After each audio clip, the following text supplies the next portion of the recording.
और इस वक्त की बड़ी खबर आपको बता दें जो युद्ध के मैदान से आ रही है। ज़पोरिज़िया में यूक्रेनी सेना को बड़ा नुकसान हुआ है। 24 घंटे में 100 से ज्यादा सैनिकों की मौत हो गई है। हथियारों की 8 बड़ी खेप तबाह हो गई हैं। तोप और आर्टिलरी भी ध्वस्त हो गई है।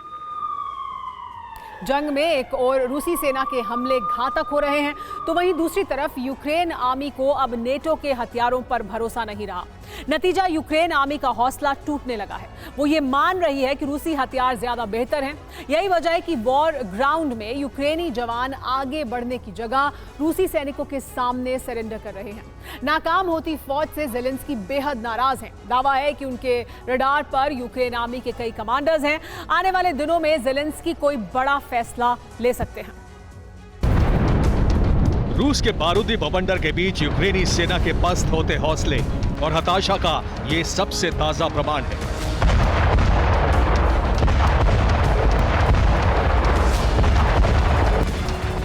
ये सबूत है कि जंग के 19 महीने बाद अब यूक्रेनी जवान थकने लगे हैं।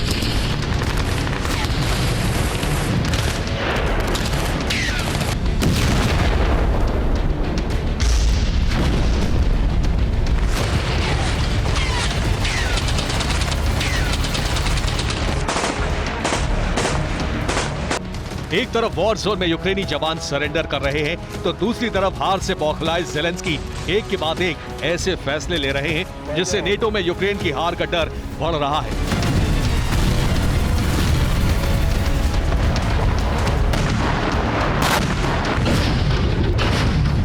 ऐसे में नेटो देशों ने यूक्रेनी जवानों के लिए अपना बारूदी गोदाम खोल दिया है।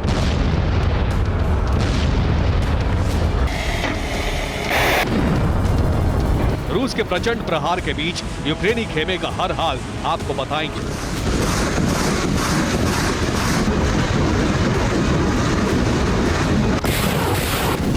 आपको बताएंगे कि नेटो को क्यों यूक्रेन की हार का डर सता रहा है। अगर उससे पहले आपको 2 तस्वीरें दिखाते हैं जो बताती हैं कि रूसी हथियारों के सामने टिक पाना यूक्रेनी सैनिकों के लिए बेहद मुश्किल है। आपकी टीवी स्क्रीन पर नजर आ रही पहली तस्वीर स्वातवोव्स्की की है, जबकि दूसरा वीडियो डोनेट्स्क का है। दोनों तस्वीरों में यूक्रेनी जवान रूस के सामने घुटने टेकते नजर आ रहे हैं। रूसी दावों की माने तो बीते कुछ दिनों में 1 दर्जन से ज्यादा यूक्रेनी बटालियन ने रूस के सामने सरेंडर किया है।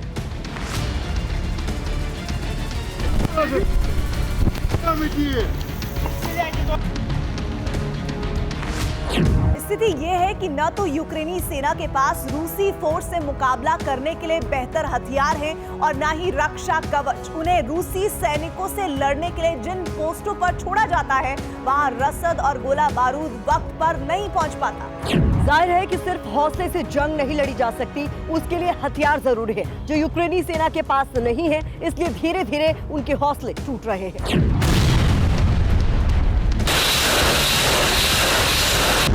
रूस के रॉकेट लॉन्चर और मिसाइल हमलों के बीच यूक्रेनी जवान टिक नहीं पा रहे। या तो यूक्रेनी सैनिक मारे जा रहे हैं या डर से भाग रहे हैं। यूक्रेनी सेना में बौखलाहट है।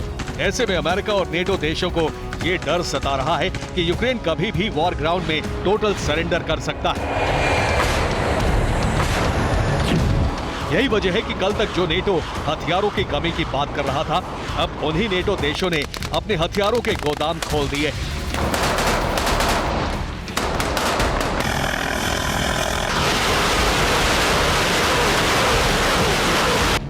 डेनमार्क यूक्रेन को 45 टैंक भेज रहा है। नॉर्वे यूक्रेन को 50 एम्फीबियस व्हीकल देगा। ब्रिटेन से 10,000 आर्टिलरी शेल मिल रहे हैं। लातविया मोर्टार और गोलियों का नया स्टॉक भेज रहा है। जर्मनी ने यूक्रेन को नए सैन्य सहायता पैकेज की घोषणा की। लिथुआनिया भी यूक्रेन को और हथियार देगा। नेटो देशों ने अपने हथियारों का पिटारा अमेरिकी रक्षा मंत्री के उस बयान के बाद खोला जिसमें उन्होंने यूक्रेन को और हथियार दिए जाने की बात कही थी। साथ ही कहा था कि यूक्रेन को और एयर डिफेंस सिस्टम दिए जाने की जरूरत है।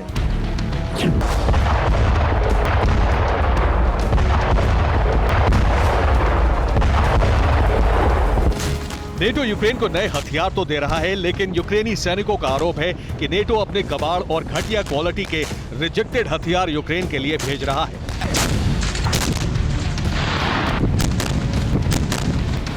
हाल में यूक्रेन ने 10 लेपर्ड टैंक जर्मनी को लौटा दिए।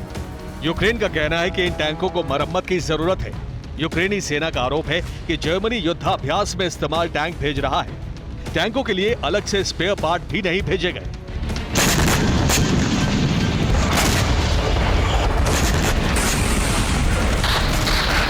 एक तरफ नेटो के कबाड़ हथियारों से यूक्रेन आर्मी में असंतोष बढ़ रहा है, वहीं दूसरी तरफ उसमें रूसी हथियारों का डर बढ़ता जा रहा है।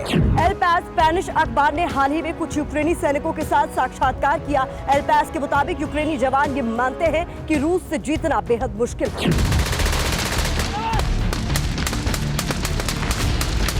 एल पैस से इंटरव्यू में यूक्रेनी जवानों ने कहा कि रूसी सैनिकों को बेहतर ट्रेनिंग मिली है। रूस के हथियार भी ज्यादा बेहतर हैं। उनसे जीतना बेहद मुश्किल है।